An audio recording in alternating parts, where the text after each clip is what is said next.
The mysterious, the macabre, the out of this world. The following are real people. They have real stories, and they've had real encounters. Here tonight on Newsworthy, 2 words and 2 question marks.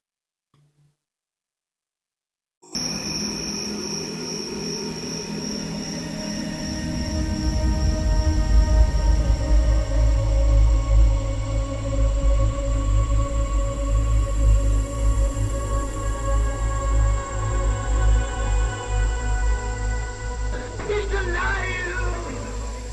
Have you checked the children? Get out!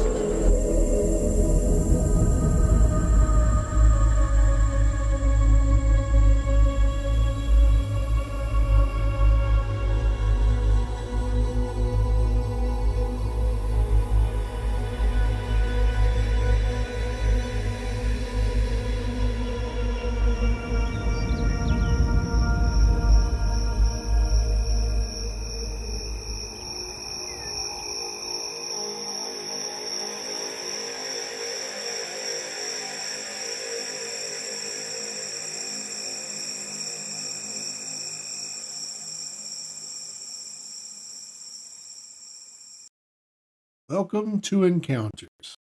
Tonight, we speak with Jesse from West Virginia, where he tells a tale of an eerie cryptid. Could it be the world-famous Abaguchi? Or is it just a mountain lion, too far from home? I'll let you decide. We also talk with Nancy, who tells of a terrifying haunting in one of her former homes. Would you dare spend the night? I don't think you would. Hey guys, we are back and we are talking to Jesse from West Virginia. Jesse has a great story and we can't wait to hear about it.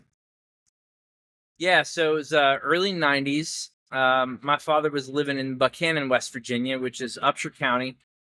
At the time, there was a phenomenon occurring called that people were referring to as the Abaguchi, which I think we would now call kind of a cryptid animal of some sort. Although I think that we've since kind of thought that maybe it was a mountain lion or a bobcat.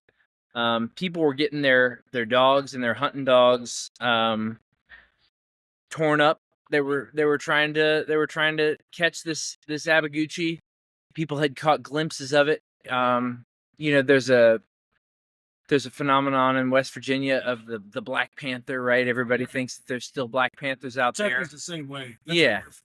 Right. So we think that it was probably a mountain lion. So in early 90s, Buchanan, West Virginia, I had just come up. My stepsister had brought me up to my dad's house, and my parents weren't home at night. We had come up to the house, and I had heard about the Sabaguchi. Hadn't really thought too much about it. I mean, it was kind of a spooky little local phenomenon thing that was happening. I was 10 years old, and I went to bed in the living room. My parents weren't home yet. I got woken up a couple hours later by my sister. And she said, this is a double wide house. And we lived on Red Knob in Buchanan, West Virginia. She said, come back to the bedroom. I'm hearing something really weird. So I went back to the back end of the house and I was sitting there and I was kind of talking and she was like, no, you got to be quiet. And I felt this vibration coming through the ceiling of the house. And it sounded like, for all accounts, like a very large cat purring. Oh, wow. Vibrating through the ceiling of this double wide house. So the back end of the double wide house was pretty low to the ground. So, if you imagine a mountain lion, they can jump pretty well. Sure. Could have gotten up onto the roof of the house. We listened to it for a long time. I mean, it set the hair up on the back of your neck. And to the point that I kind of went back to sleep. Like I went back out to the living room, went back to sleep. Woke up later and my dad and stepmom had come home and I went back to tell them that about this crazy sound that we had heard on the roof. And they said, we're listening to it right now. And they heard it just the same. And you could tell like it was you open the window and you could kind of hear it coming up from the roof. We had the neighbor come over and shine a flashlight up on the roof. Didn't see anything. Now I don't know that it was the Abaguchi, but it was this weird synchronicity where there was this phenomenon of the Abaguchi going on in the area. And then we had this, I mean, I remember it clear as day. There was something going on the roof. Could have been a bobcat, could have been mountain lion. There was some very obvious sound that was not identifiable coming from the ceiling. Cats are big, but they're not that big.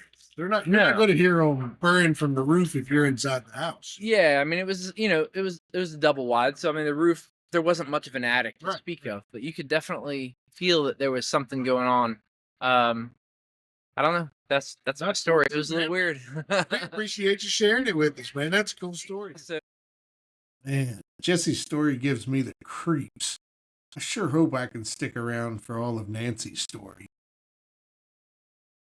We have a young lady with us that's going to tell us not a Bigfoot story, but this one is a ghost type story. I think you said, is that right, Nancy? Yes. More ghost related? Yes. And she was young, but a grown woman, 21 years old, I think you said, Yes. when it first began. So tell us your story. We'd love to hear it. Well, we acquired this house, and my job was to go in and start fixing it. And stuff would just start happening. The chandeliers would start swinging. When you'd vacuum, the vacuum would come unplugged, and you'd go back and coil it, but it would still You unplug. mentioned your first assumption was I probably went too far, pulled it out of the plug. Yes, But no, that's not the that's case. not the case at all. Stop. And you could feel it. It got to the point where when you'd walk in the house, I would say, I know you're here. You know I'm here. I'm not here to disturb you. I'm just here to work. You also began this by describing it as a not nice thing. Correct. He was, I'm saying he, but I don't really know. I didn't really pay attention at first, but then my attitude started changing.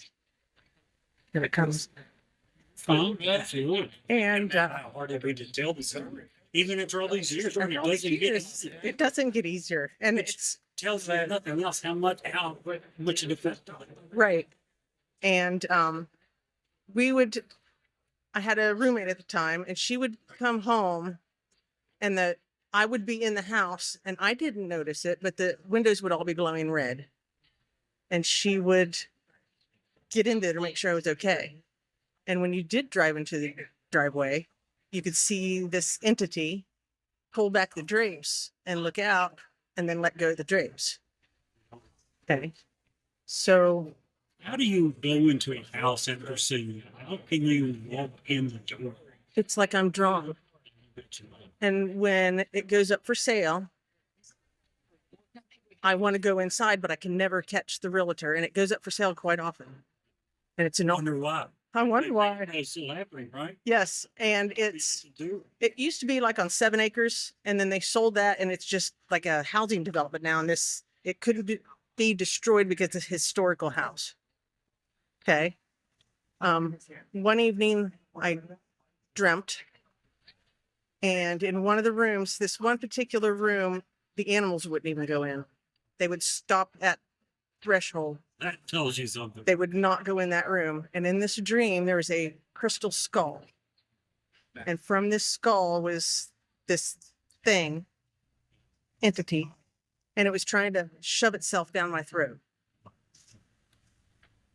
One of the things when you first told me this story, you found so amazing was after all these years, you're still drawn to it. You still want Yes. to go back. You want to see it.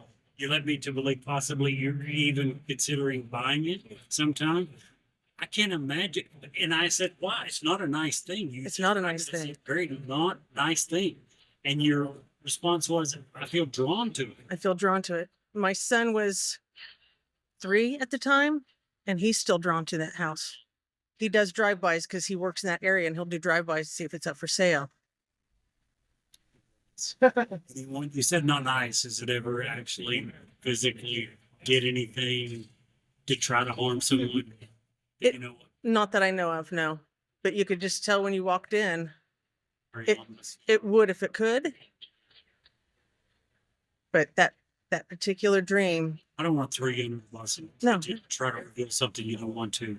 Off the air, if you're willing, I'll get the address and try to see if there's any. Have you ever researched to see if are there any other stories that you know of? Not that I know of. No, Have you looked for it? I have, but I don't know how to research. Yeah, I don't know how to research, but it'd be something worth looking into We've got a because couple of friends down in central Kentucky, Philip and Amber Crank, do this a lot. They have a website called Illuminate Beyond.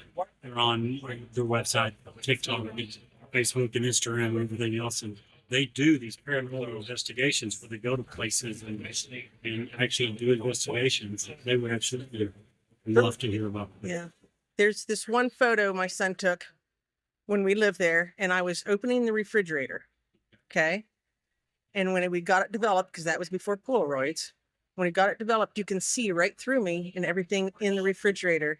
And up in the corner of the photo was like a starburst light. And Any chance you'd be willing to share that photo? I wish I had it, but yes, I would. Okay. It's okay with you off the air. I'll get your email. We'll reach out. Okay. You can send us a copy. We'd love to put a picture of that up when we do the podcast. Oh, yeah. People can actually see the photo you're talking about. Yeah, it's wild. I mean, you can see right through the gallon of milk, everything. And that up in the corner is that just that flash of, Amazing story. and yes, it was, Still think you are far, far braver than you think. The fact that I understand that you're drawn. I can't imagine being willing to go back after seeing and experiencing the things that you had. it's, like I said, it's a draw. That's why I feel like it's partially attached. So, but that's, One last question. When you tell this story, what one thing do you think people get wrong? What one thing do people misunderstand? What one thing would you like to correct? it's real. I'm not like, oh, there's no things a ghost and stuff like that, but it's real.